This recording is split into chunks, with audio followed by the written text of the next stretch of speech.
So let's get started with some NFL. Malcolm Jenkins, one of the most, outspoken NFL players when it comes to social justice and many things. He was very strong on the Drew Brees, when Drew Brees spoke about comparing kneeling to disrespecting the flag, and Jenkins, who's his teammate in New Orleans and was once before as well, really was affected by that, had a conversation with Drew and said that was good. So he's outspoken, and he did not mince words today, Rob, on CNN when he talked about the NFL's return. Here he is. The NBA is a lot different than the NFL because they can actually quarantine all of their players or whoever is going to participate, where we have over 2,000 players, even more coaches and staff. We can't do that. And so we'll end up being kind of on this trust system where the honor system, where we just have to hope that guys are social distancing and things like that. And that puts all of us at risk, not only, us as players and who's in the building, but when you go home to your families.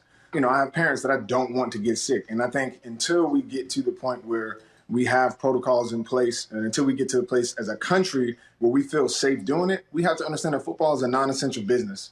And so we don't need to do it. And so the risk, has to be really eliminated before I would feel comfortable with going back.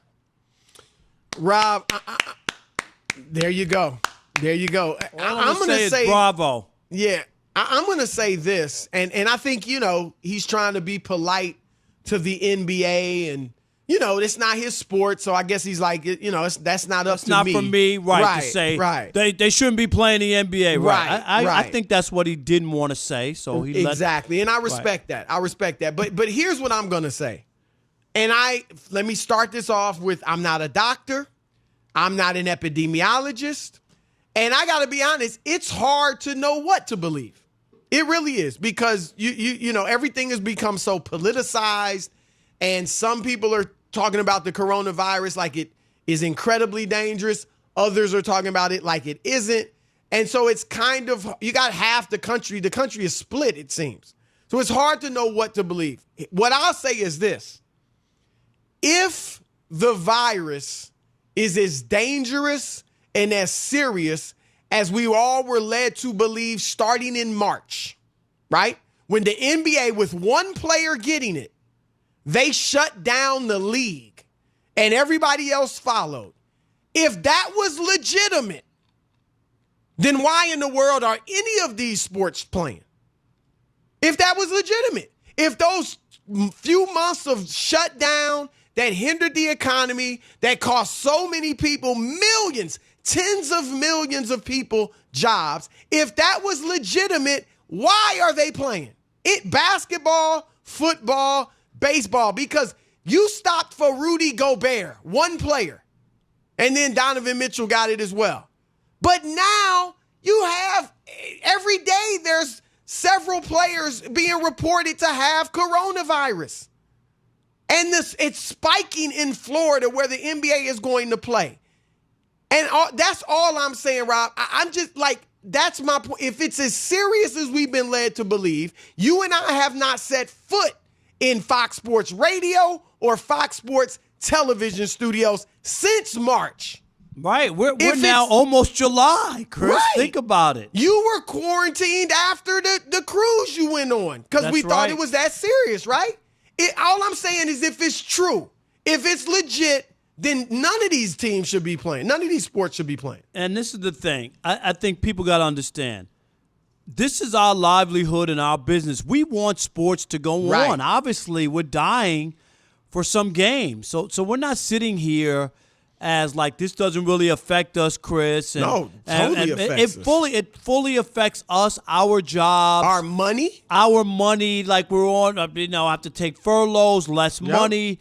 If just say we were up for a new contract, it would affect everything that we're doing. It just would. So that's not where we're coming from when people think, these guys don't even want the games to come back. That's not the issue. I think your point is well taken is if it was that serious back then, why now? Right. And why now is financially. It's that television money, the money at the end of the rainbow, Chris. The regular season, as much as it's okay, but it's that playoff money that's sitting there. And remember, in the playoffs, the players don't earn a salary. They don't earn This is the bonanza, Chris, for the owners, is the postseason. Right. That's why it's so relevant to them and prevalent, and the reason that they want to go on. I mean, even if you look at the NFL, I think it's kind of crazy that they could today say that the Hall of Fame game is canceled, but camp is starting on time. What sense does that make? Does that make any sense to you? Distance on the practice field in camp? I mean, what? They're going to have, maybe they won't tackle and hit each other, but they're going to be in contact. But eventually you have to, Chris, if you're playing football. So what are you delaying? And that's my point. I don't know. Maybe the Hall of Fame game is the guinea pig game to see after a game how many people weren't positive, Chris, and how many came positive after it. And then you might be able to determine, like, say if the day after the game they took a test of everybody who participated, and it went from 3 people who were positive to 80 people or whatever the number is, then we would have an idea. And if it went from 3 people to 6 people, then we could go, well, it wasn't that bad. You know what I mean? You make sense in that.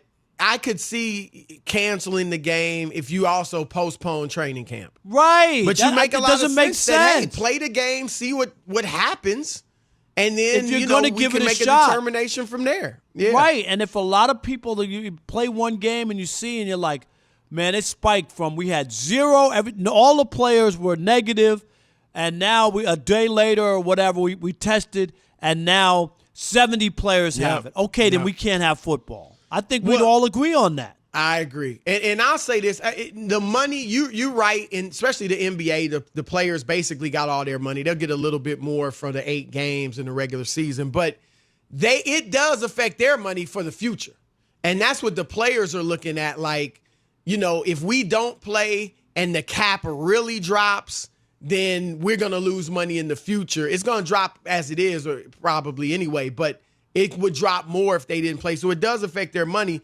But I thought, Ezekiel Elliott made a great point, Rob, in that he said it's not so much about us players. And praise the Lord that so far, all of the professional athletes who have gotten it, right?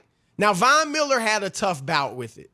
But Ezekiel Elliott, Kevin Durant, Donovan Mitchell, Rudy Gobert, all of these guys that have had it and more, it hasn't seemed to be that tough for them. A lot of them are asymptomatic. Right. It's fine. But the point is the families. And especially when you look at the baseball players who will be at home and the football players who won't be in a bubble. What if they have a child with some type of illness, asthma, or a respiratory illness like Avery Bradley's child? And you know what? Or your grandmother or your mother lives with you, I haven't seen my parents since the virus, since we went on lockdown. And I've been by their house, I could have seen them because I've driven by their house in Ohio as I was making a trip, but I purposely didn't see them because I didn't want to put them in danger. And a lot of people are making those sacrifices, Rob. And so, and you have to. I mean, I know Laker fans are sick with Avery Bradley, but he has no choice. He has a son with a condition. Right. He can't take a chance, Chris. He wants to win a championship as anybody would, right? On a really good team with a golden opportunity. But I think if you were to play and God forbid something happened, you would never live it down, Chris. I mean, you know this being a parent. I'm not a parent. But to lose a child or whatever, and maybe because you were negligent, oh, no, that would be hard to live with. Well, it's interesting because when Jason McIntyre was in for you, we talked about the coaches that are older. The 65 and up is, right, for lack of a better, that's a vulnerable age, I guess, for this virus. So you got Alvin Gentry, Mike D'Antoni, and Greg Popovich.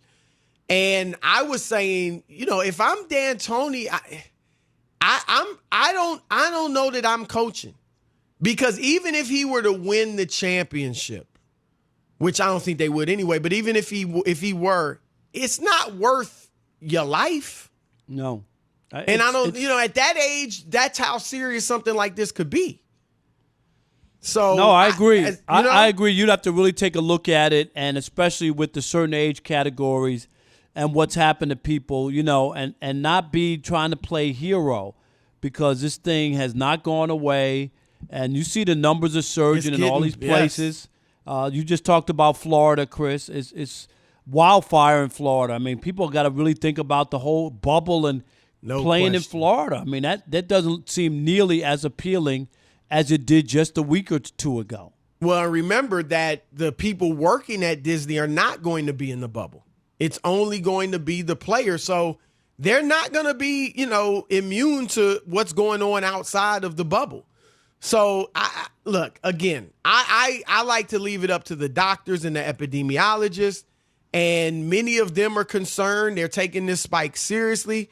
And like I said, I just go back to, if what we did a few months ago was really necessary, then I don't see why we're playing right now. I mean, I get it. It's the money, but I don't think it's worth it. So let's throw it out to the listeners, Rob. 877-99 on Fox, 877-996-6369. If the coronavirus is as serious as they say, is it really worth it for sports to return this year? Be honest. If you're like, look, man, I need a distraction. I need something to watch. I'm tired of watching reruns of my favorite sitcom or whatever. Be honest. Share, as you always do, share from the heart with the Odd Couple as we continue the conversation with you. 877-99 on Fox. Is that DeVry in Kansas? You're on the Odd Couple, Fox Sports Radio. Devery. That's okay. Not a problem. How you doing? I'm doing great. Heck, glad to have you back, Rob. Long-time listener. Love you guys' show. I want to start off, though, with first and foremost, thank you for helping educate people with what's all going on. I just wanted to say thank you. Your different perspectives is very enlightening, and I just wanted to make sure I took the time to say thank you for your education. Thank you. You're very welcome, and thank you for saying that. Yes, because it means a lot. I think part of the reason we're all, whites and blacks are kind of on different pages. We have different perspectives on American history. Yes. And that's a big part of it. Absolutely. And so we got to talk these things out. So that's we appreciate you saying that. Well, again, thank you. What I wanted to say was, as much, God knows I want sports to come back. I miss it like crazy. There ain't nothing on TV. I've watched everything on Netflix. I can't watch anything. Right. However, just in the town that I work in, yesterday we had 22 people, new cases, all in their 20s from just social gatherings, going to a bar. So I'm thinking of these 20, some of them younger, basketball players, football players, college players, all these guys. And, I get it. I get the financial aspect of it. But just like you said earlier, Chris, if this is as serious, we don't know. They're still finding things out. Is it worth it? Right. I'm with you. I'm totally with you. And I'm just saying, okay, if we jumped the gun and didn't need to do all that, shutting down and social distancing, and it's not that serious of an illness, okay. But if what you did was legit, then I can't fathom why we're going back to play beyond the money. Devery, thank you so much for the call and the kind words. Don in Maryland, you're on the Odd Couple, Fox Sports Radio. What's up, Don? Hi. I guess I wanted to follow up on the call and also talk about college football and basketball. Yes. Okay, go ahead. Okay, with the COVID-19, here's the difference. I am a lawyer. I don't practice in court anymore, but no one is that about the Final Four, and that is the NCAA had no insurance.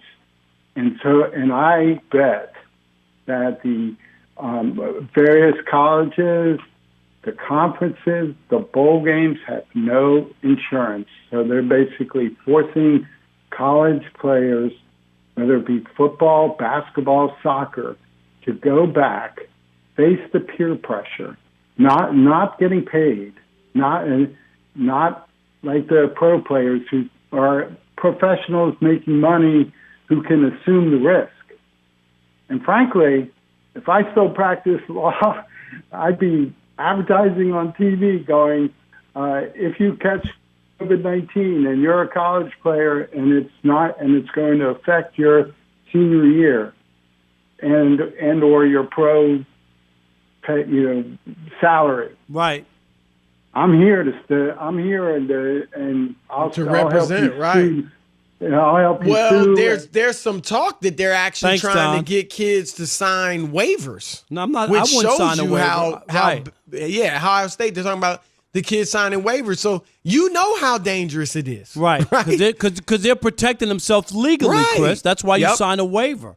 You're trying to protect yourself. What about Shaq in Richmond, Virginia? You're on the Odd Couple Fox Sports Radio. What's up, Shaq? What's going on, Uncle Chris and Uncle Rob? What's up, brother? Listen, man, it's just funny because, like, the whole world is pretty much watching this country, and, like, the fabric of this country is being exposed. It's nothing but hatred and greed. Like, how can you honestly, at least for the NBA, I'm not even going to get on college. Like, that's ridiculous. Like, the NBA, how can you reasonably send all of those players down there with all of these new cases popping up every day? And even for college, like, you won't even allow kids to be on the campus, but you want these guys to go out there and compete in a season. Right. And you got them signing waivers. Like, it's ridiculous, man. Like, imagine if one of these pro athletes, has some underlying health condition that they don't know about, get the virus, and then die. You know how sick that would be? You know what I mean? And it happens. You're right. Right. No, that's a great point. And look, we mentioned that so far all of the athletes that have gotten it have gotten over it, and all but Von Miller have really, not even had much trouble with it. But all it takes is one, Rob. That's it. And people will be screaming to the high heaven. Yep. What about Shu in Virginia? You're on the Odd Couple Fox Sports Radio. What's up, Shu? Hello, gentlemen. How you doing? Hope you're both doing well in terms of health and spirit. Yes, thank you. I'm good. I'm recharged. I feel great. All right. You sound great. You do. And I'm assuming, of course, your question's rhetorical as far as is it worth it? We of course, know it's not. However, the odds of dying due to COVID for someone below 35, I think I heard today, was less than dying by being hit by a drunk driver. But still, there's so many unknowns here. And here I'm going to repeat what one person has said and been slammed. We're not going to have an NBA season. And unfortunately, the smell of football, oh boy, the high of football, that's not going to happen either. I wished it were. Now, I'm a high-risk candidate. Now, did you say you don't think we'll have the NBA season? Yeah, he's saying no, we're not going to have the NBA. We're not going to have Major League Baseball. We're not going to have pro football. God, I wish I could say otherwise, especially in the latter. I'm just live and die for pro football. And I'm a high-risk person. I've had sepsis and survived it twice. I don't know how, but I did. But I mean, I'm so high for an emotional sports event that and I'm from Cleveland, I turned on the Drive, that game. My God. Oh, gosh. What are you trying to do? What are you doing? I hope you turned it off with about 10 minutes left. I watched that ball go through Hairston's hands almost when Elway threw it to Jackson sliding, but on Frank Minifield. But anyway, I think I'll end it this way. It's really sad, but it's not going to happen. We can talk about it and be positive, but there's so many barriers, including two things. One, we don't know the long-term effects of COVID. We really don't. Right. And when you have it, what's going to happen? I know I've had sepsis twice, and God, I don't know how I lived through it, but the effect on my organs is now very apparent. I want everybody to step back and think this. What is going on in these other countries, South Korea playing baseball, Australia rules football? How have they come out of it? We haven't had any they dialogue. Shut down. They shut down, Rob? They shut it down. Right. Like different than we did. I mean, we some parts shut down more than others. Some people just completely ignored it. So